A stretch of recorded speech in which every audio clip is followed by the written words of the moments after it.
हिंदू पंचांगानुसार भाद्रपद शुद्ध तृतीया तिथीला हरितालिका साजरी केली जाते आणि भाद्रपद शुद्ध चतुर्थीला गणेश चतुर्थी साजरी केली जाते.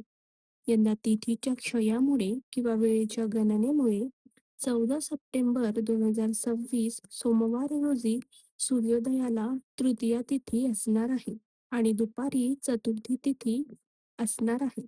शास्त्रानुसार उदया तिथी मानली जात असल्यामुळे 14 सप्टेंबर रोजीच महिलांनी हरितालिकेचे व्रत करायचे आहे आणि त्याच दिवशी दुपारी गणपती बाप्पाचे आगमन होणार आहे.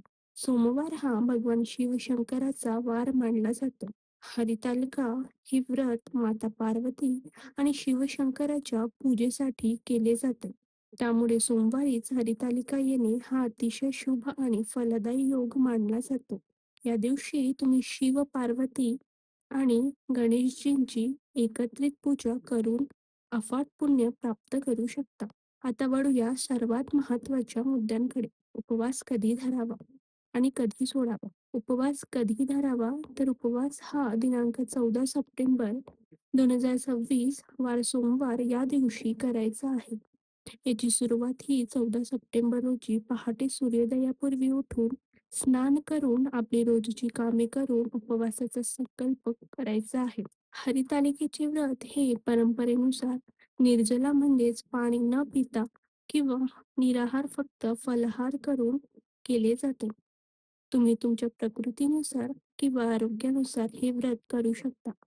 यंदा गणपती आगमन आणि हरितालिका एकाच दिवशी असल्यामुळे उपवास सोडण्याच्या बाबतीत महिलांमध्ये खूप मोठी भीती किंवा गोंधळ तयार झालेला आहे. पण घाबरण्याचे अजिबात कारण नाही. कारण हरितालिकेचा उपवास दुसऱ्या दिवशी म्हणजेच 15 सप्टेंबर 2026 वार मंगळवार रोजी सकाळी सूर्योदयानंतर सोडला जातो. तर गणपती बाप्पांच्या नैवेद्यांचं काय करावं तर 14 सप्टेंबर रोजी दुपारी बाप्पांची स्थापना झाल्यानंतर गणपतीला मोदक, खीर किंवा गोडधोडाचा महानैवेद्य दाखवला जातो.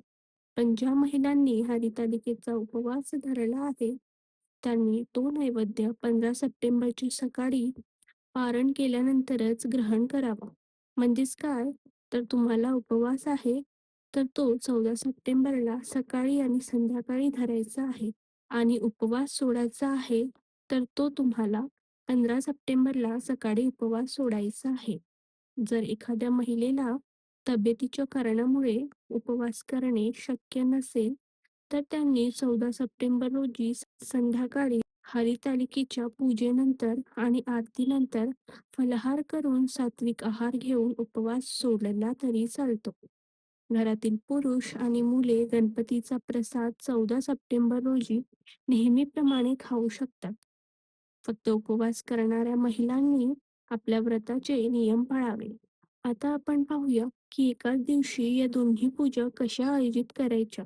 तर हरितालिकेची पूजा ही सकाळी करायची. सकाळी लवकर उठून घर स्वच्छ करा आणि स्वतः स्नान करा.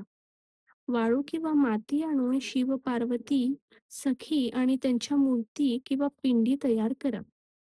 एका पाटावर रांगोळी काढून त्यावर कापड अंतरा आणि या मूर्तींची स्थापना करा. शिव पार्वतीला बेलपत्र, पांढरी फुले, वस्त्रांची माळ आणि 16 शृंगाराचे साहित्य अर्पण करा. हरितालिकेची कथा वाचा आणि ऐका आणि आरती करा. श्री गणेशाच्या मूर्तीची स्थापना ही दुपारी आपल्याला करायची आहे. दुपारी 12च्या सुमारास शुभ मुहूर्त व श्री गणेशाच्या मूर्तीचे घरोघरी आगमन करता येणार आहे. गणपतीची स्थापना हरितालिकेच्या पूजेच्या शेजारी किंवा वेगळ्या चौरंगावर पाटावरती तुम्हाला करायची आहे. गणपती बाप्पाला दुर्वा जास्वंद फूल आणि 21 मोदकांचा नैवेद्य अर्पण करा. गणपतीची महाआरती करा.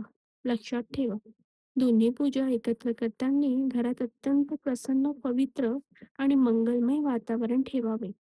म्हणजेच काय तर सकाळी तुम्हाला हरितालिकेची पूजा करून घ्यायची आहे आणि दुपारून 12च्या नंतर तुम्हाला गणपती बाप्पाची स्थापना ही आपल्या घरामध्ये करायची आहे. या विशेष दिवशी काही गोष्टी विशेष काळजी घेणे अत्यंत गरजेचे आहे. या दिवशी घरात आणि मनात पूर्णपणे सकारात्मक ऊर्जा ठेवा. सुवासिनींनी या दिवशी हिरव्या बांगड्या, मेहंदी, कपाळावरती टिकली असा 16 शृंगार करून पूजा करावे. शिव पार्वती आणि गणपती स्तोत्र या दिवशी म्हणावे.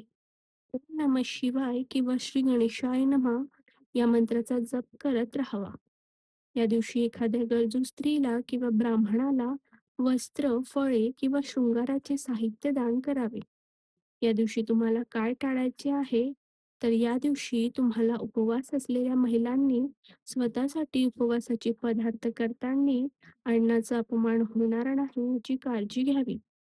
या पवित्र दिवशी घरात कोणत्याही प्रकारचे भांडण, कटकट किंवा राग दोष करू नये. हरितालिकेच्या दिवशी शक्यतो रात्री झोपणे टाळावे. रात्री जागरण करून शिव पार्वतीचे भजन, कीर्तन करावे. घरात गणेश आगमन झाल्याने पूर्णपणे सात्विक वातावरण असावे. कांदा, लसूण किंवा तामसिक अन्न घरात बनवू नये. अशा पद्धतीने आपल्याला या सर्व गोष्टी ज्या आहेत, तर त्या दिवशी पाळायच्या आहेत. आता हरितालिका हे व्रत का केले जाते आणि त्याला हरितालिका हे नाव कसं पडलं, याची अतिशय पौराणिक आणि सुंदर कथा आपल्याला शास्त्रात सांगितलेली आहे.